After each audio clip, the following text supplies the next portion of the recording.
Hello, ladies and gentlemen, Raging Demon here. So, the buzz at the moment is about the Steam hardware announcements, right? So, the Steam machine, the frame, the controller. I find this all very interesting because it wasn't that long ago Xbox announced a handheld Xbox for the ROG Ally, right?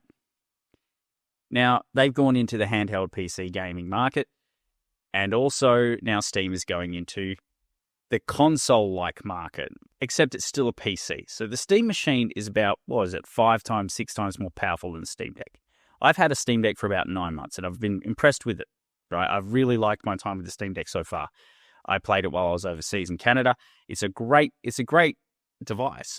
It's very powerful. The price isn't too crazy when you compare it to a Switch 2.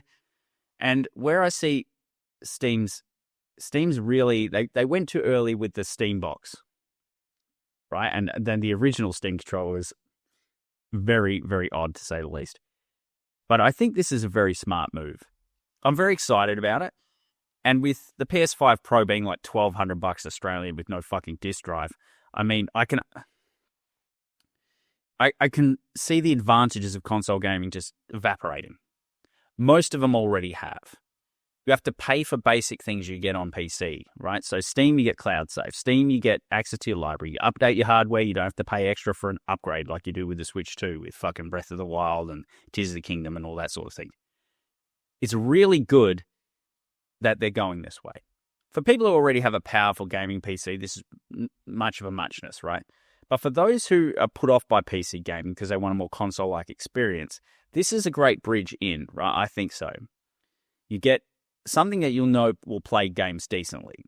It'll be an entry-level gaming PC. They're probably going to charge $1,000, $800 around that mark. I don't know what it'll be in the States and around. I'm just ballpark. In US dollars, probably about $800 for the basic version of this Steam machine. And what I found from playing the Steam Deck is it's not that different to a console.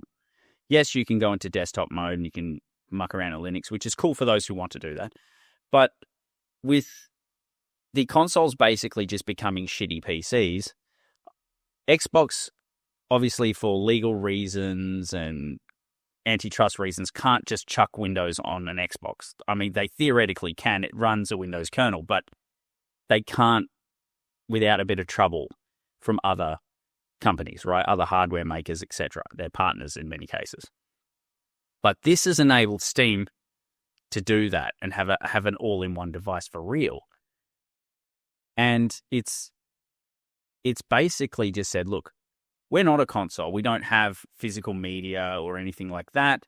But we also understand that they're not really consoles now either. The PS5, the Xbox Series, they're not really consoles anymore. They have all the negatives of a PC, and they basically got rid of all the positives of a console. Just chucking a game in and going, right? You chuck a game in and off you go. Can't do that. Haven't been able to do that for many years. Now you have to pay for subscription services to play online and for your cloud saves and that sort of thing, and remote play and all those things that are basic just functionality within Steam. So if Steam can make a device that is like a console essentially, but gives you the flexibility to use it like a PC, which is what they're claiming, and I believe them because it will be like the Steam Deck. It means you can go from your Steam Deck to your Steam machine. For some of the more demanding games, you won't be able to. But I think this is a really, really good move. And I will probably get one. I'm not scared off from PC gaming. I just don't like its prohibitive cost when compared to a console. But as you've seen with the PS5 Pro, and then all the stuff you have to buy just to make it like a regular console, that advantage is disappearing. It's gone, effectively. So the Steam machine, brilliant idea. I think it's going to be a big success. This will be a big threat to Xbox because only companies with exclusives like Nintendo or Sony will be able to hide behind their exclusives. Having said that, though, I'm not too keen to buy a console that's worth, $1,200, $1,400, whatever it works out to be, just to play Ghosts of Tsushima. Well, and you can play these on PC. They just come out later, just to play their exclusives, right? Nintendo is the same. I like Nintendo's exclusives, but I don't like them enough to pay thousands of dollars to get access to them when I can get something like a Steam machine, for example. Xbox doesn't really have any exclusives anymore, as we've noticed. Their strategy is just to go multi-platinum. So if they multi-platform. So if they go multi-platform like this, they're basically got nothing, right? And I like Xbox. I like the Xbox environment. But if I can have that same experience on a thing that, where I don't have to pay a subscription to play online, and have access to a big catalog of games, all the Xbox games will go on there too. And then I can play the odd PlayStation game a year after it releases on the PS5 or whatever. I think that's a very attractive option. Also, for those who are not too keen of getting the hardware, paying prohibitive costs for a PC, this is a great entry level in with something that will have development backing. It will have backing of Steam and Valve itself. So you'll have warranties. You'll have that sort of customer service that you don't get when you just go down your computer shop and build your own fucking computer, right? So this is very exciting. I like I've said so many times, and I'm just laboring the point. And it will probably be a very big success. For me, the Nintendo Switch was that console that was like a retro console, not just because it had really old hardware, but it was chuck the cartridge in, play. Chuck the card in and play. Right? And it wasn't super expensive. Even when it came out, it was relatively affordable. That's not the case with the Switch 2. It's nearly $800. And there isn't a lot of exclusives on it at the moment to warrant its investment in one. So, even kart races, even if Mario Kart World's amazing, the new Sonic racing game is just as amazing. So, you have options out there. So, only the absolute diehard Nintendo fan or Sony fan will really be interested in playing on those platforms if the affordability is obviously not there. And just to talk about the controller as well, a lot of people criticizing its size. Now, the controller is basically the Steam Deck controller. The D-pad looks identical. The buttons look identical. The D-pad is very close to the edge of the controller. I mean, these things are not great for fighting games anyway. No modern console's controller is perfect for fighting games. The PlayStation, yes, it doesn't have the offset analog stick, so that's good for fighting games. But the D-pad's really glossy and kind of shit. Like, it's not the best. The touchpad's very close as well. It's a small controller. It's gotten bigger, but I think the criticism of the size is sort of unwarranted. Having a tiny little controller, for me at least, is not ideal. It's not comfortable, and it's not good for long gaming sessions. Having your hands all clawed up is not good for your hands, right? So bigger controllers are, although the buttons aren't right there, long-term for your hands and for your endurance with a game with a controller, it's better. So I know people with small hands and then children and stuff are going to struggle with these sizes of some of these controllers, but there'll be third-party options. And as far as fighting games go, fighting game people know they need to buy their own controllers and arcade sticks and shit anyway. But I actually think the controller looks quite good. And I think it will be a very serviceable controller just for gaming in general. So obviously when they make controllers, they don't make them for fighting games specifically. They make them as general purpose. So a criticism for it not being very good for fighting games is not really there either, because that's already the case for pretty much every other controller. And I do like the Steam Deck controls. They are really good. The touchpads are not something I use a lot. Maybe I should learn more. They've angled it down, which looks like it's a good move. It's going to make it easier to use, so you can use mouse games and stuff like that with it. Again, I'm probably just going to chuck it in a dock. If I'm going to play like a RTS or something like that, I'm going to go mouse and keyboard anyway, so I'm just going to dock it and plug my mouse and keyboard in.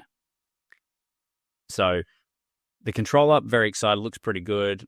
It's got a magnet battery charger, which is really cool looking. So the controller, again, I like that too. I don't know much about the frame. I'm not really a VR, AR kind of guy. I have played it. It's cool, but I'm not really a diehard for it. I'm more of an old school gamer in that way. So overall, this announcement by Valve to release this is super cool. And it's really what the market needs, I think. You look at Xbox for some of the decisions they're making. They don't make gamer-focused decisions anymore. They're not trying to be cool like they used to be. And I know they're companies, they're there to make money, but Xbox makes money.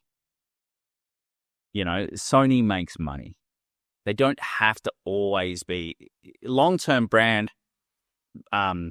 Sort of goodwill and reputation is very important. So say what you will about Nintendo. Nintendo are very litigious. They bullshit lawsuits. They bully people. But the games they release are for their fans. They don't release half-baked games. Aside from Pokemon, maybe you can make an argument, Scarlet and Violet kind of shit and not finished. They generally give the people what they want. They don't go mad with DLC and in-game purchases and things like that. They're very sensitive to stuff like that. Where they fail is the netcode, right? And online gameplay is pretty shit. And the hardware's old. But then if it's affordable and whatever. But the Switch 2 isn't super powerful compared to a Steam Deck. And I feel like it's overpriced. There's still a lot of things it doesn't do that this generation. It should be, I think. It's basically just a PS4 in your hand, which is what the Steam Deck already was. So I'm very excited about this. I think it's going to get a lot more people into PC gaming. And it's great to have the Steam platform is really cool.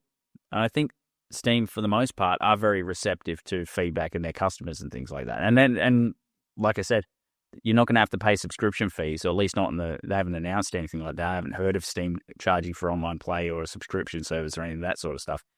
And the fact that you can have PC Game Pass on it and you can play PlayStation exclusives that get timed releases onto PC later makes something like a Steam machine super appealing, like I said earlier. Anyway, that's just my thoughts on it. It's great for fighting games, obviously, because fighting games don't typically need the highest end computer, but they do need a good machine for Tekken 8 and Street Fighter 6 and stuff like that. And this will be that. Buy it, plug it in. It's often I don't like to play on Steam fighting games generally, but I guess there's something I'm just going to have to get used to because cheating is a bit of a problem on Steam. But I'm sure that'll get worked on too. So again, very exciting. Won't keep labouring the point. Great announcement. Probably going to get it. And yeah, and the console makers are on notice. I know people might not agree totally with that, but I think this is a response to the failings of console makers, and it's a very smart move. So don't smash your controllers, everyone. See you in the next one.